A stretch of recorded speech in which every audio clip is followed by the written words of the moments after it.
दोस्तों स्वागत करते हैं आप लोगों के आपके अपने चैनल पे।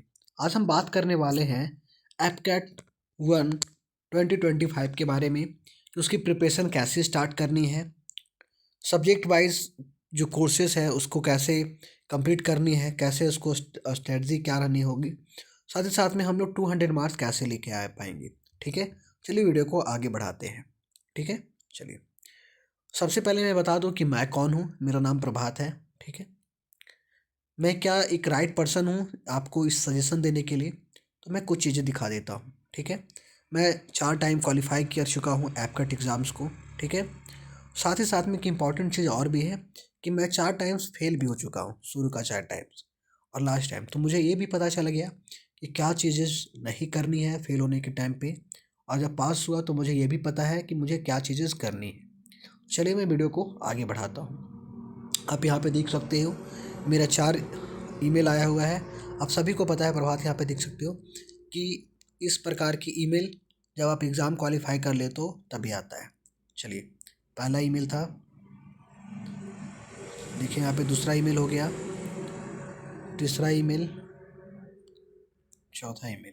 ठीक है, चलिए अब आपको लोगों का जो एग्ज़ाम आने वाला है दोस्तों वो है 22 फरवरी को आपका एग्ज़ाम होगा। ठीक है, 22-23 फरवरी को आप सभी का एग्ज़ाम होने वाला है। आप लोग ऐसे प्रिपरेशन करोगे, आप जो लोग पहले एग्ज़ाम दे चुके हैं और फेल हो चुके हैं वो इस चीज़ से भली भांति हो गए। Better luck next time. जब आप फेल होते हो तो आपके नीचे ये रेड कलर में ये लिख के आएगा बेटर लक नेक्स्ट टाइम। तो इस बार अच्छे से प्रिपरेशन करनी है। मैं कुछ चीज़ आपको गाइड करूँगा as a brother, as a आपके साथ पढ़ने वाले। ठीक है, चलिए आगे बढ़ते हैं। सबसे पहले वैकेंसीज आप देख सकते हो कितनी वैकेंसीज है इस बार की। ठीक है, चलिए आगे बढ़ते हैं। जो एग्ज़ाम्स का पैटर्न क्या है, एपकैट जो है दोस्तों वो आपके 2 आवर्स का एग्ज़ाम्स होता है। 100 क्वेश्चंस रहेंगे 300 मार्क्स के। एक क्वेश्चन 3 मार्क्स का, एक नेगेटिव क्वेश्चंस आपके -1 लेके जाएंगे। ठीक है, चलिए अब मेनली यहाँ से स्टार्ट होता है कि आपको कैसे प्रिपरेशन करनी है। ठीक है, क्या करनी है, कैसे क्या करनी है उसके बारे में बात कर लेते हैं। मैं एक चीज़ आप सभी को सबसे पहले बता दूं, इंग्लिश में आपके 30 क्वेश्चंस आएंगे, जनरल अवेयरनेस में 25 आएंगे, न्यूमेरिकल एबिलिटी में 20 आएंगे और रीजनिंग में आपके 25 आएंगे। ठीक है, ये सारे क्वेश्चंस आते हैं। चलिए अब आगे बढ़ते हैं। इंग्लिश की प्रिपरेशन कैसी करनी है उसके बारे में मैं बात कर लूँ आप लोगों के सामने। उसके बाद में लास्ट में वीडियो बने रहिएगा। आप लोगों से मुझे कुछ सजेशन भी चाहिए होगा, अगर आप लोग कुछ बोलोगे तो आप सभी का फ़ायदा होगा इसमें। चलिए अब बात करते हैं सबसे पहले इंग्लिश में comprehension, error, sentence completion, synonym antonym, cloze test, idioms, phrases, analogy, sentence rearranging या फिर वन वर्ड सब्स्टिट्यूशन। देखिए ये सारे जो सिलेबस है उसको कैसे कवर करना है, टोटल 30 मार्क्स का आपके आएगा। ठीक है, यानी कि 90 मार्क्स। ठीक है, 90 मार्क्स का आपका ये आ रहा है। चलिए अब मैं बता दूं आपके सामने जो इसका जो साइनो एंटो और आपका जो यहाँ पे वन वर्ड और इडियम्स फ्रेजेस रहेगा दोस्तों, वो आपको कहाँ से करना है। ठीक है, वो आपको कुछ नहीं करना है, वो सिंपली आपको CPO एंड CGL ये आपको कंप्लीट करना है। अभी 40 दिन आप सभी के एग्ज़ाम में बचे हुए हैं, आपको ये कंप्लीट करना है CPO और CGL का। ठीक है, PYQ। ठीक है, और वो केप का सिर्फ आप इतना कर लो, आपका 90% जो है वो वोकेब कंप्लीट हो जाएगा। 90 to 95% जो है वो वोकेब यहाँ से आप पकड़ लोगे। ठीक है, चलिए अब आगे बात कर लेते हैं। बाकी जो आपका जो सिलेक्शंस, बाकी जो आपसे का यहाँ पे रह गया टॉपिक्स, कंप्रीहेंशन, इरर, उसके बाद filling in the correct word. ठीक है, क्लोज टेस्ट हो गया, एनालॉजी हो गया। एनालॉजी को छोड़ के मैं बता दूंगा एनालॉजी कहाँ से करना है, सेंटेंस रीअरेंजिंग या फिर वन वर्ड तो मैंने बता ही दिया। यहाँ आपको कुछ नहीं करना है, सिर्फ CGL और CPO का डेली क्या करें। अगर आपके पास टेक्स्ट बुक है तो टेक्स्ट बुक का बस परचेज करके CGL या CPO का आप ये मारो, टेस्ट मारो। अगर आप CGL या फिर CPO का टेस्ट नहीं देना चाहते हो, ठीक है, अगर आपके पास टेक्स्ट बुक नहीं है सॉरी, तो आप क्या करो कि मैं PDF प्रोवाइड कर दूंगा। अगर आप लोगों को PDF चाहिए होगा तो आप लिंक में मैं लिंक दूंगा टेलीग्राम का, आप वहाँ पे ज्वाइन करके हमारे चैनल में आ जाना, ठीक है। आपको मिल जाएगा, सारी चीज़ें मिल जाएगा। या फिर कमेंट भी करना, ठीक है। तो कमेंट रहेगा तो ठीक है, यहाँ पे आ जाएगा। मैं एक चीज़ में क्या हेल्प कर सकता हूँ इसमें, ये आपके कमेंट पे डिपेंडिंग रहेगा दोस्तों, मैं पहले बता दूँ, ठीक है। ये आपके कमेंट पे डिपेंडेंस रहेगा। अगर आप लोग चाहते हो तो मैं क्लास लेके आऊँगा, ठीक है। उसमें से उस क्लास में मैं डेली 10 एंटो, 10 साइनो और आपका 10 इडियम्स आपको मैं डेली करा के जाऊंगा, ठीक है। उससे आपका 40 डेज में ही अच्छा प्रिपरेशन हो जाएगा, ठीक है। अच्छा प्रिपरेशन हो जाएगा 40 डेज के अंदर ही। अब वो आप पे डिपेंड करता है, अगर आप बोलोगे तो मैं स्टार्ट करूँगा, नहीं तो मैं रहने दूंगा। चलिए अब आगे बात करते हैं, देखते हैं यहाँ पे। अब आते हैं जनरल अवेयरनेस के बारे में, ठीक है।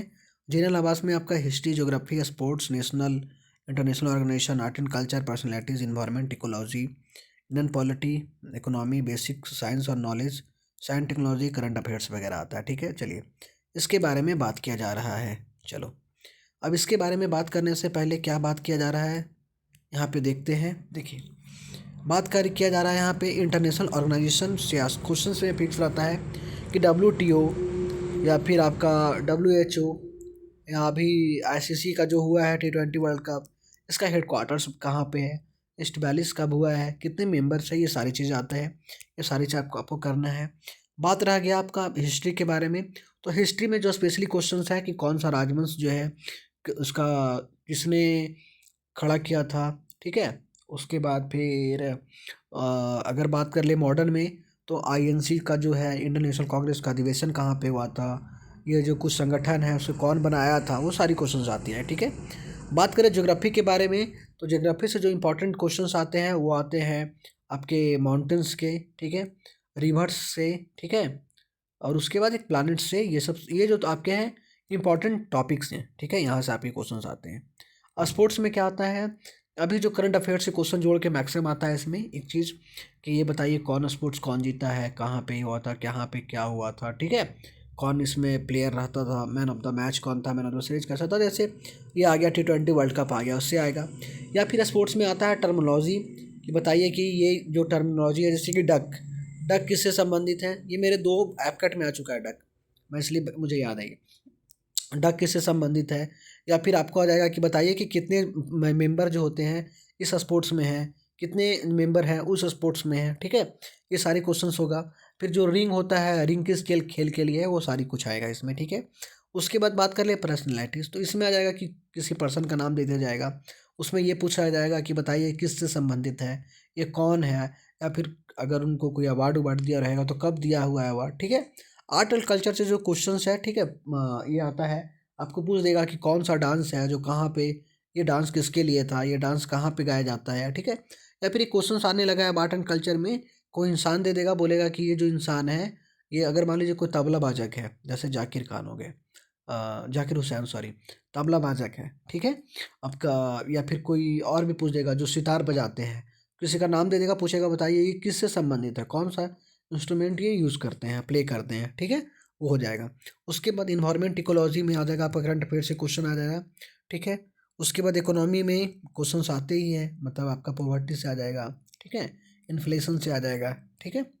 चलिए इंडियन पॉलिटी में आर्टिकल से क्वेश्चंस आते हैं, ठीक है, इसमें सिंपली क्वेश्चन आएगा, डीप नहीं जाएगा, आर्टिकल से क्वेश्चन आते हैं। उसके बाद बेसिक साइंस जो होगा उसमें क्या क्वेश्चन आता है, इंपॉर्टेंट फार्मूला आ जाएगा केमिस्ट्री में कि बताइए इसका फार्मूला क्या होता है। आपका बायो में हार्मोन से आ जाएगा क्वेश्चंस, आपके डिजीज से क्वेश्चंस आ जाएंगे, वो सारे क्वेश्चंस आते रहते हैं। साइंस और टेक्नोलॉजीज़ के बारे में, और एक अगर फिजिक्स के बारे में बात करें तो लाइट ऑफ रिफ्रैक्शंस वगैरह, वो सारे क्वेश्चन आते रहते हैं। साइंस और टेक्नोलॉजीज़ की बात कर ले तो ये करंट अफेयर से संबंधित है, करंट अफेयर्स भी है, करंट अफेयर से संबंधित है। डिफेंस में आपके क्वेश्चंस आ जाएंगे कि बताइए कि ये जो मिसाइल है किसका, इसका रेंज कितना है, ये मिसाइल कहाँ से खरीदी गई है, कौन सी एक्सरसाइज किसके किसके बीच में हुई है, वैसा है, ठीक है। तो आपका 25 क्वेश्चन यहाँ से आ जाएगा। अब आते हैं न्यूमेरिकल एबिलिटी में, ठीक है, उसके बारे में बात करते हैं कि न्यूमेरिकल एबिलिटी हमारी कैसी है।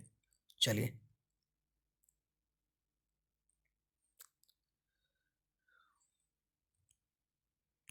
देखिए, decimal fraction, time and work, average, percentage, profit loss, ratio and proportion, simple and compound interest, time and distance, races, train and boats, area and perimeter, probability, number system, number series, mixture alligation, rules और clocks. ठीक है, इस ये सारे topics हैं।